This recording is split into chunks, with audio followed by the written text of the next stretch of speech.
जिस समय अंतिम समय होता है जीव का, या जिस समय गर्भ में होता है, दोनों स्थितियों में, गर्भ में उसे बहुत जन्मों की याद आती है, तो वो व्याकुल हो जाता है। ऐसे ऐसे कर्म उनके परिणाम से इस गर्भ में, एक बार प्रभु एक बार मुझे निकाल दो, मैं जाकर के मानव देह में ऐसे सत्कर्म करूंगा, ऐसा भजन करूंगा कि दोबारा मां के गर्भ में ना आना पड़े। जब अंतिम समय होता है तो जितने इस जन्म में दुष्कर्म या सत्कर्म के सब सामने घेर लेते हैं, बहुत जन्मों के कर्म संस्कार छा जाते हैं, और जो उसको योनि मिलनी होती है वही चित्त अटक जाता है। आगे बहुत सावधान, बहुत सावधान। कह रहे हरिराम व्यास जी, 14 लोकों में घूम कर मेरी स्मृति इस समय जागृत, 14 लोकों में घूमा हूं, हर जगह सुख भोग की लालसा में हरि का विस्मरण ही होता रहा। हरि का स्मरण कब होता है अखंड? जब लौकिक सुखों की, भोगों की चाह खत्म हो जाती है। होगी कैसे? भगवान नाम जप से। हरि का विस्मरण कब होता है? जब किसी भी भोग में महत्व करके भोग रहे होगे, उस समय हरि, और अगर हरि स्मरण है तो उसमें सुख नहीं मिल सकता, क्योंकि सत्य प्रकाश तुम्हारे साथ है। इसीलिए बड़े भाग्यशाली जन हैं जो रात दिन नाम का पहरा बैठा लिए हैं। रात दिन नाम, उठे बैठे चले फिरे खाए पिए सब क्रियाएं हो रही, पर भगवत स्मरण परायण, बड़े महत भाग्यशाली। ये जो लोग कहते हैं ना, नाम में रुचि नहीं हो रही, नाम चल नहीं रहा, भाई सिद्ध तो नहीं हो गए ना। रुचि तो भोगों में है, अब नाम अरुचि पैदा करेगा भोगों में, फिर नाम में जब रुचि आएगी तो नामी का रूप झलकेगा। धैर्य पूर्वक जपिए।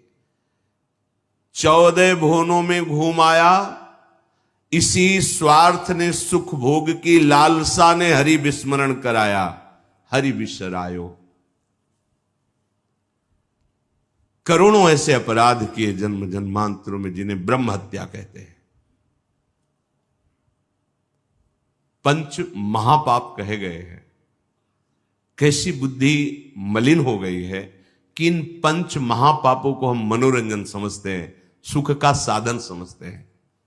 मदिरा पीना, पर स्त्री गमन करना, द्वित कीड़ा, हिंसा, स्वर्ण चोरी, ये 5 महापाप कहे। बोले हम तो हिंसा नहीं करते, अगर मांस खाते हो तो हिंसक ही हो, वही दंड मिलेगा जो हिंसा करने वाले को मिला है। वैसे जैसे कोई गौ हत्या करता है और आप मांस खाते हैं, तो बिल्कुल वही हत्या आपको प्रताड़ित करेगी, आपको जलाएगी, आपका नाश करेगी। कोटि गाय ब्राह्मण मारे को ताप पाप उपजायो। ब्रह्म हत्या जैसा पाप लगता है। देखो कैसी मलिनता है।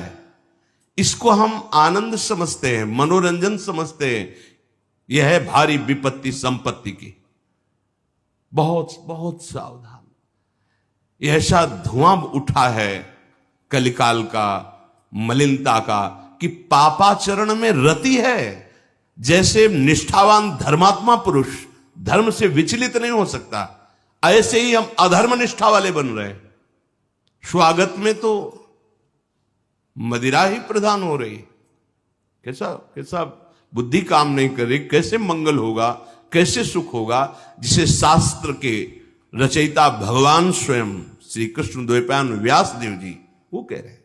ये पंच महापाप है, ये ब्रह्म हत्या के समान है। कैसा कैसा मनोरंजन। मित्र मिले, क्या स्वागत में मदिरा रखी जाए, और बहुत भाई धनी है, ऐश्वर्यवान, तो मांस भक्षण और व्यभिचार, मनोरंजन के लिए द्वैत कीड़ा, दूसरों का धन अपहरण करना, हिंसा करना स्वभाव। क्या हो रहा है? बोले पाप ताप उपजायो, भारी ताप। कल जो है किसी को पूरी चमड़ी सड़ रही है, पूरी चमड़ी, चिल्ला रहे, पूरी चमड़ी उधेल रही, खून रक्त ऐसे मक्खियां भिन भिना रही। क्या हुआ? कर्म बिगड़ गया, मानव देह मिली, जीना मुश्किल है, प्रतिपल आह। अब जब तक जिए तब तक वो चीखता रहेगा। अर्थ नहीं है औषधि के लिए, कोई पास नहीं जा रहा है। कैसे आप समझो, जब कर्म अपना दंड देना प्रारंभ करेगा तो कोई तुम्हारी रक्षा नहीं कर पाएगा। बात समझो। हरिराम व्यास जी कह रहे हैं, कोटि गाय ब्राह्मण मारे को ताप पाप उपजायो। आप देश विदेश घूम रहे, आप मांस भक्षण कर रहे हैं, क्या आपको यह जानकारी है कि विधर्मियों ने तलवार की नोक पर उसको पवाने की चेष्टा करते थे तो गर्दन कटवा लेते थे जन, पर उसको कभी जवान पे नहीं रखा, ऐसे चीर दिए गए, स्वीकार कर लिया, पर उन्होंने उसको आज तुम पैसे देके खाते हो, तुम जानकारी करते हो कि जो तुम देश विदेश ऐसे घूम रहे हो, गर्दन उतरवाना स्वीकार कर लिया पर चखा नहीं। आज तुम्हारी बुद्धि इतनी भ्रष्ट है कि तुम पैसा देकर उसे खाते हो और अपने को मनुष्य कहते हो, अपने को जो जो भी नाम दो कि हम ये सनातनी, हम ये धर्म में चलने वाले। आप क्या, सनातन भगवान का नाम है, भगवान का नाम सनातन है। तुम भगवान के हो तो भगवान की आज्ञा का पालन करो, तुम्हारे लिए जो बना हुआ आहार है उसे आप पाओ, धर्म पूर्वक चलो।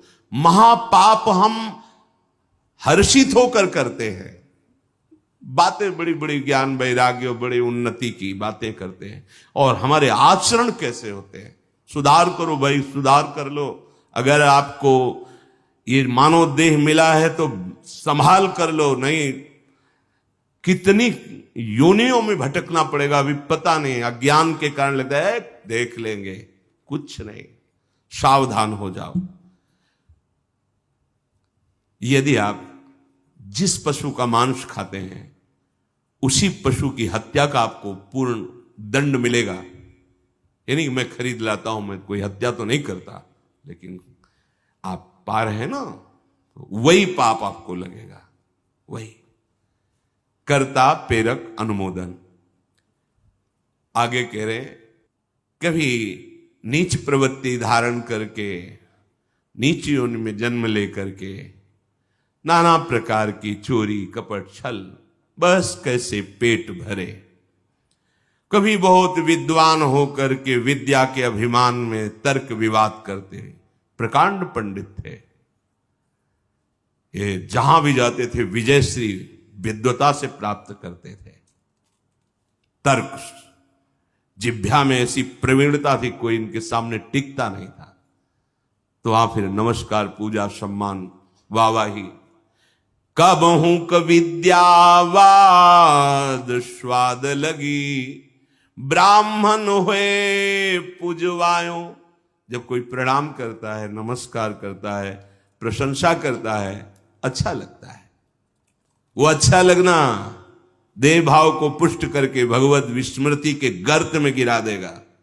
कभी तो इतनी गरीबी देखी है, कभी किसी योनि में ये देखा कि राजा बन गया, छत्र चवर बड़ा वैभव, लेकिन उधर गरीबी में भूख से व्याकुल होकर भगवत स्मृति रहित जीवन गया। कभी इतना वैभव कि उसके अभिमान में प्रभु को भूलकर भटकता रहा। ये ऐसी माया है कि जो जहां है उसी में आसक्त है। महाभारत में प्रसंग आता है, भगवान व्यास देव जी जा रहे थे तो एक नाली का कीड़ा निकलकर बड़ी तीव्र गति से मार्ग को लांघ रहा था। वह भाई इतनी रफ्तार से आप जा रहे हो, क्यों, क्या पीड़ा है तुम्हें? बोले उस साइड की नाली में मुझे जाना है और भयभीत हूं। क्यों भयभीत? तुम्हें गाड़ी की आवाज नहीं सुनाई दे रही? बैलगाड़ी आ रही, वो हमारे ऊपर चढ़ेगी तो मैं मर जाऊंगा। भगवान व्यासदेव जी सर्वभाषाओं का ज्ञान रखने वाले, उन्होंने कहा तुम्हें इस कीड़े शरीर से इतना प्यार है? अरे ये शरीर नष्ट होगा तो दूसरा शरीर मिल जाएगा। बोले आपको जो व्यास शरीर प्रिय है ना, ये उतना ही हमें ये कीड़े का शरीर प्रिय है। भगवान व्यासदेव जी ने कहा बड़ी भगवान की विचित्र माया है, अब हम तुम्हारा परम कल्याण करेंगे। तुम एक बार मेरे कहने से रुक जाओ, अभी शरीर छूटेगा, और तुम सुख को प्राप्त होगे। तुम्हें दुख नहीं मिलेगा शरीर छूटने के समय।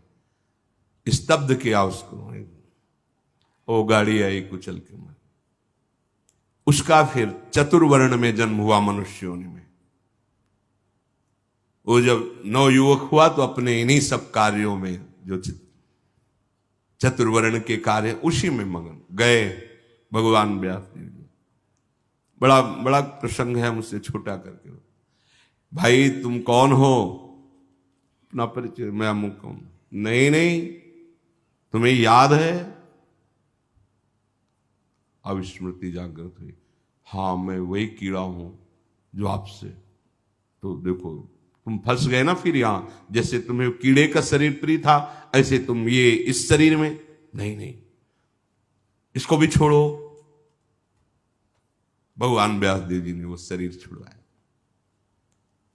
क्रम से वो प्रथम वर्ण में जब उस ऐसे राजा बना, तृतीय वर्ण, ओ चंवर डुलाए। तुम्हें याद है? हर वर्ण में उसका जन्म हुआ क्रम से। तुम्हें याद है?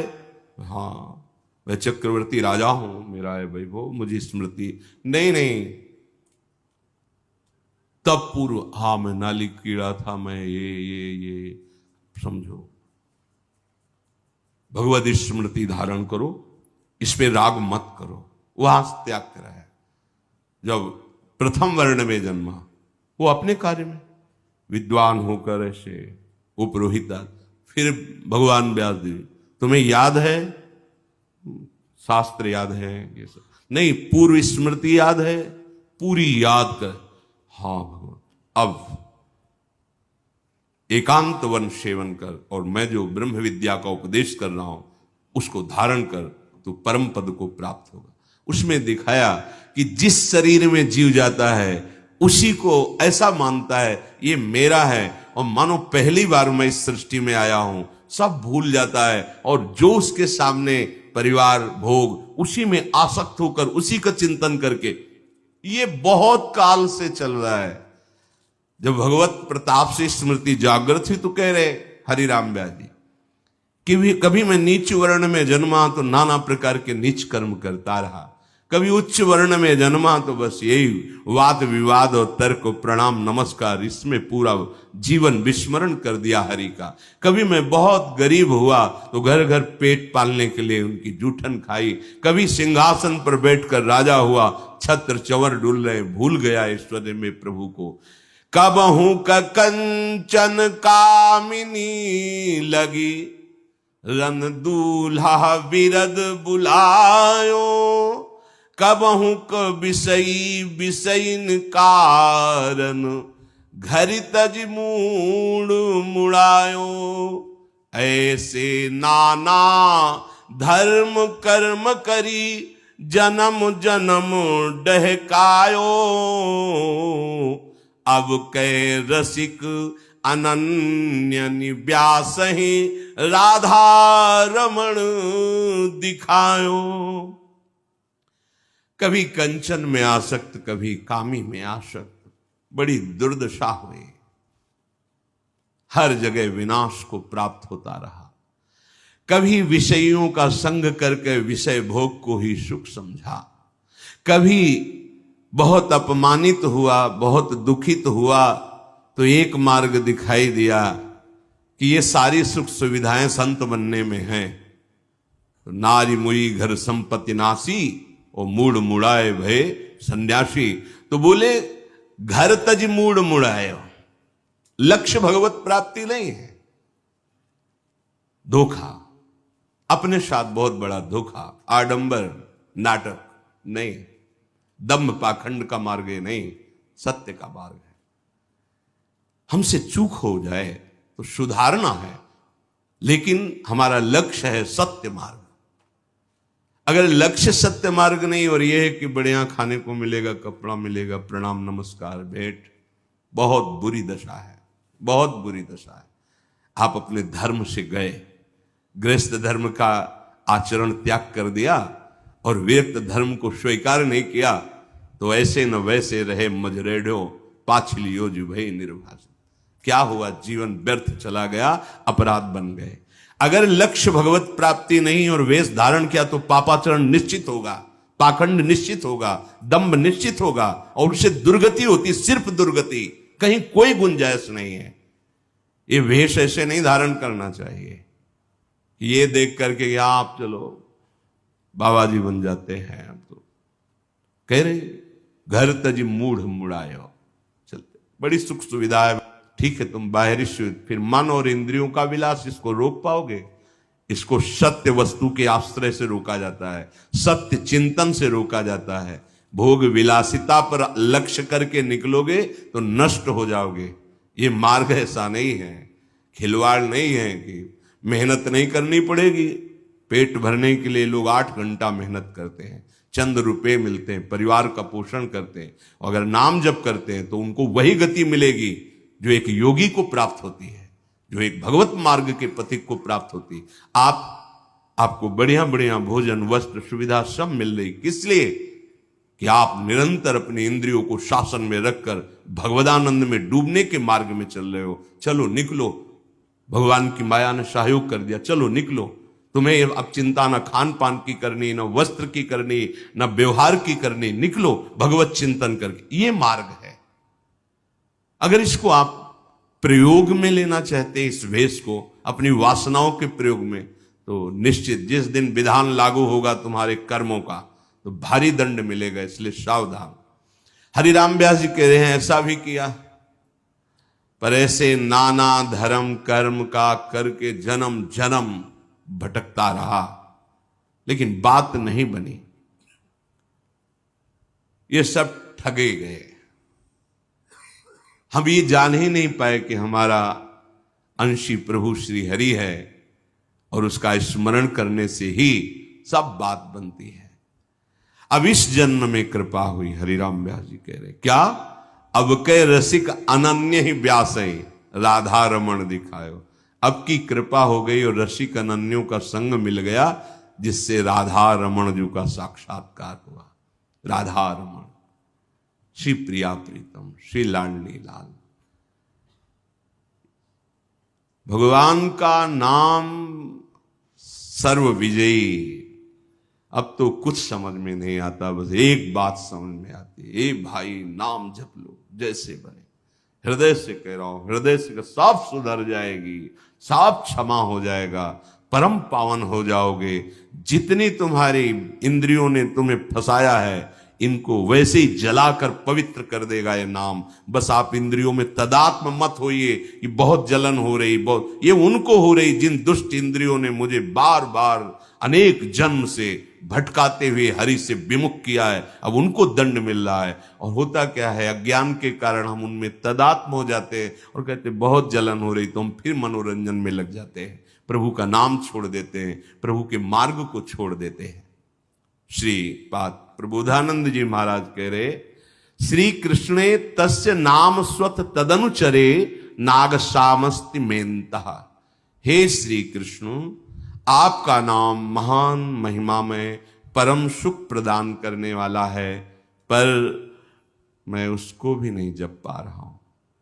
देखो, जैसे तुम बंधन में पड़े हो दुश्मनों की, तो वो शांत हैं लगभग, और जहां देखा है बंधन छुड़ाने की चेष्टा, टूट पड़ेंगे ऊपर। ऐसे ही जहां तुम इस भव समुद्र से निकलने की चेष्टा करते हो, एकदम हर दोष प्रकट हो जाता है। दूसरों पर दोष दृष्टि करना, निंदा करना, नाना प्रकार की कामनाओं की भीड़ लग जाना, वो उपासक तभी निकल सकता है जब किसी भगवत प्रेमी महात्मा का सानिध्य हो।